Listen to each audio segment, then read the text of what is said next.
how we do influence operations abroad. And this kind of gets to the broader Antifa story. Antifa is an international network. One way to understand it and to try to depoliticize it a little bit for a second here. There were very radical, right-wing, decentralized cluster cells of networks for political influence operations and brass knuckles, breaking up meetings, acts of domestic terrorism that were conducted in the 20th century under what's known today as Operation Gladio. This was a NATO network of stay-behind groups, paramilitary street militias in Italy, in Central and Eastern Europe. There were dozens of these cluster cells that were organized in a decentralized fashion where it brought together basically captains of industry, government regulators, international aid organizations, and then violent political, at the time, right-wing anti-communist forces that were secretly working with the Central Intelligence Agency and NATO's political affairs units in order to nudge domestic politics country by country in the emerging soup of the democratic turbulence post-World War II from the 1940s to the early 1990s. This was done because we were fighting a Cold War against international communism, and these stay-behind networks, which were licensed to do dirty work and were on the ground,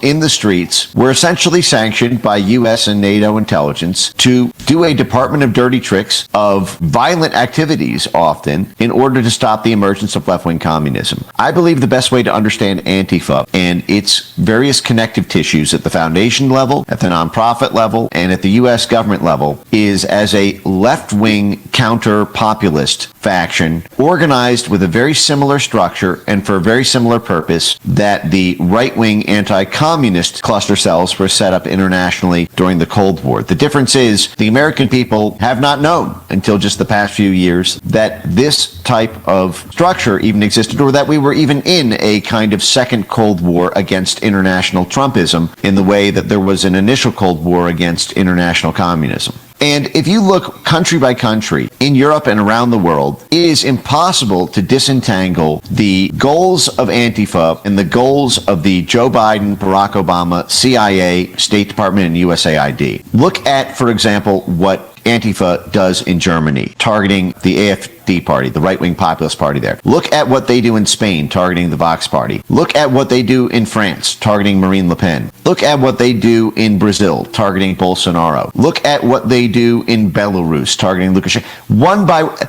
It is impossible to see a lick of daylight between the foreign policy goals of the Central Intelligence Agency under Joe Biden and Barack Obama and the on-the-ground domestic political actions of Antifa as a kind of street muscle.